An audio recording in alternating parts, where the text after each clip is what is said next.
Kuu Tanzania Bara imetamatika na kipindi hiki tuko kwenye off season ambapo wachezaji wengi wako mapumzikoni. Moja kati ya vitu ambavyo Anuari TV tumeamua kukuletea, tumemsaka star wa Simba Sports Club nyota Yusuf Ali Kagoma ambaye yupo mapumzikoni kipindi hiki, lakini wakati huo wanaandaa bonanza la Kigoma All Stars na Kigoma Combine ambalo hili litafanyika kwenye uwanja wa Lake Tanganyika mkoani Kigoma. Ni siku ya tarehe 2 mwezi huu wa 7 mwaka 2025, ni kwenye uwanja wa Lake Tanganyika.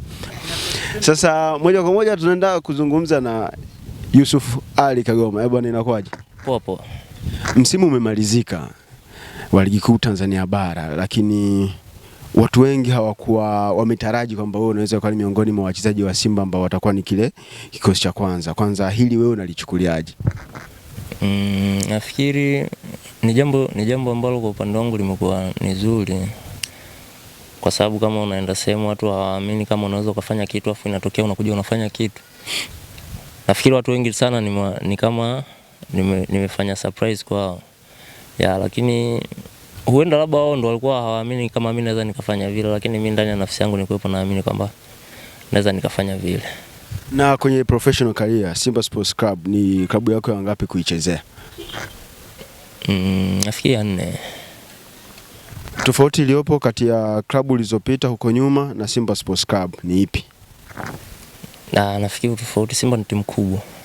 Ni tofauti na klabu ambazo nimewahi kucheza. Kwa maisha ya timu kubwa na timu ndogo ni vitu vile tofauti. Ukicheza timu ndogo lazima uishi kutokana na mazingira labda ya timu ndogo, lakini kucheza timu kama Simba lazima uishi kutokana na mazingira ya timu kama Simba, kwa sababu ni timu kubwa, lazima uishi kikubwa. Kwenye msimu huu uliomalizika, ni matukio gani ya kukumbukwa kwako wewe Yusuf Kagoma kulingana na idadi ya mechi ulizocheza na aina ya wapinzani ambao mlikutana nao? Unajua siku zote kwenye maisha ya mpira kumbukumbu zipo nzuri, lakini pia ziko mbaya. Miongoni mwa kumbukumbu nzuri ambazo nafikiri hata nikikaa mwenyewe naamini bwana nilifanya kitu, nafikiri kuwepo ni mechi ile ya Faxien, ile ambayo nilipiga pasi ya goli akafunga Kibu. Kile ni kitu ambacho mimi pia sometimes nikikaa najivunia. Lakini katika miongoni mwa vitu ambavyo tuseme ni kama ni vya kuhuzunisha kwenye mpira, ni mechi ya finali ile na Berkane nilopata red card. Watanzania wengi wanaamini kitendo cha wewe kuondoka uwanjani kwenye ile mechi ya finali, pale ndipo ambapo anguko la Simba lilipotokea.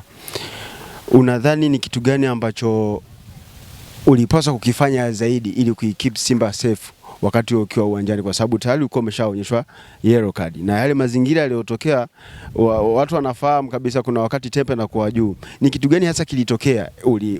Mchezo ulikuchukua ukajisahau kama una yellow card tayari ndio maana ukakomiti ile foul, au ni kitu gani hasa kilitokea kwenye zile moment?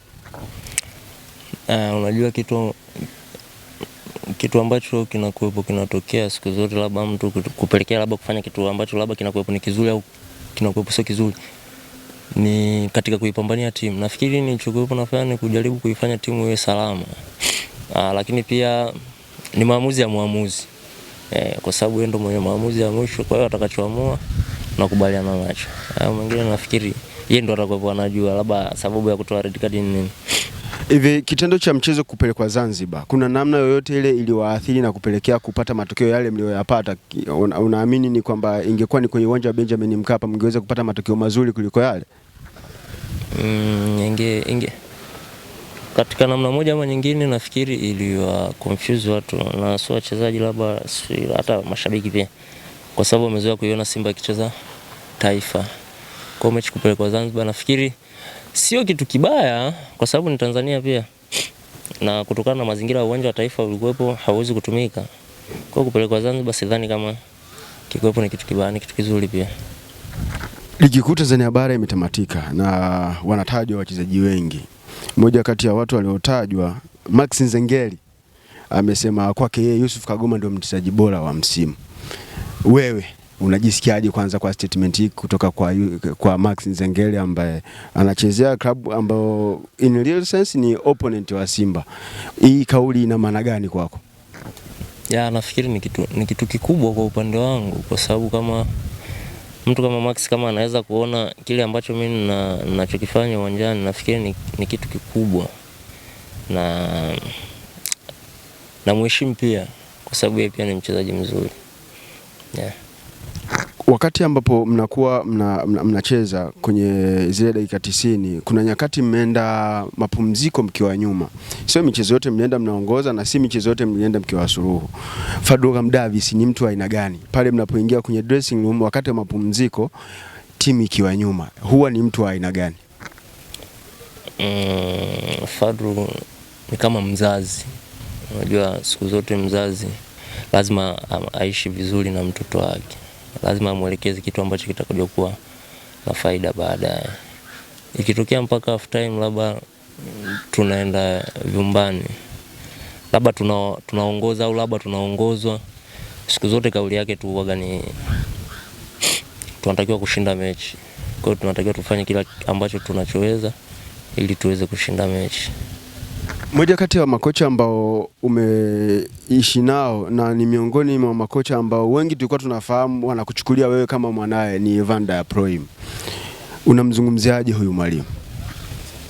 Nafikiri kama baba kwangu. Ya, kwa sababu kama nafikiri kuna baadhi ya vitu vingi sana amefanya kwenye career yangu ya mpira, kwa sababu nakumbuka hata mimi kutoka Geita kwenda Singida shinikizo kubwa lilitoka kwake. Kwa namchukulia ni kama mzazi kwangu. Na tuachilie mbali ule ukaribu wako wewe na yeye ambapo umeshatem kwamba ni kama mzazi kwako, twende kwenye eneo la kimbinu. Unadhani kuna mahali ambapo Fadlugham Davis amekutoa na kukupeleka juu, kakikutoa pale ambapo Van der Ploeg alikuacha? Kabisa. Nafikiri Yansi alifanya kazi yake kunitoa sehemu moja kunifikisha sehemu nyingine. Fadlu pia kafanya kitu ambacho alipoishia Yansi, nafikiri kaja kuongezea kitu kingine juu yake. Fadlu kwa sisi ambao tunamtazama kwa nje ambaye hatupati time ya kukaa naye dressing room, ni mtu fulani hivi mpole sana, lakini anaonekana kama ni mtu ambaye kuna baadhi ya vitu anaviamini, yani A, B, yani ni mtu fulani hivi amenyooka sana, kitu ambacho wengi wanasema wakati mwingine kinamsababishia anapata matokeo na wakati mwingine kinamfelisha, kwa sababu akishaamini kwa Kagoma ni Kagoma, haamini kwa mtu mwingine. Hili lina faida gani kwa upande wa timu? Nafikiri yani kitu ambacho nachofikiria mimi, wazungu wote ambao labda mimi nimewahi kukutana nao makocha, yani huwa wakiamini bana mtu fulani anaweza, yani wewe hata ufanyaje hawezi kuamini kama hawezi, kwa sababu yeye tayari ameshaamini bwana mtu fulani anaweza. Kwa hiyo nafikiri hata kinachotokea kwake ni kama tu wengine ambao huwa wanafanya, kwa sababu anaamini bwana mimi first 11 yangu ni, au bwana mimi mtu fulani akiwepo kwenye timu yangu anaweza akanisaidia. Kwa hiyo inakuwepo ni ngumu kufanya labda ngoja nimbadilishe. Huenda labda anaweza akafanya mabadiliko kutokana labda na uhitaji wa mchezo wenyewe, lakini kama anaamini kabisa bwana mchezo ni mgumu na natakiwa niende na mtu fulani na mtu fulani na mtu fulani, kwa lazima ataenda nao wale watu. Nafikiri wazungu kikubwa kwao huwa ni msimamo.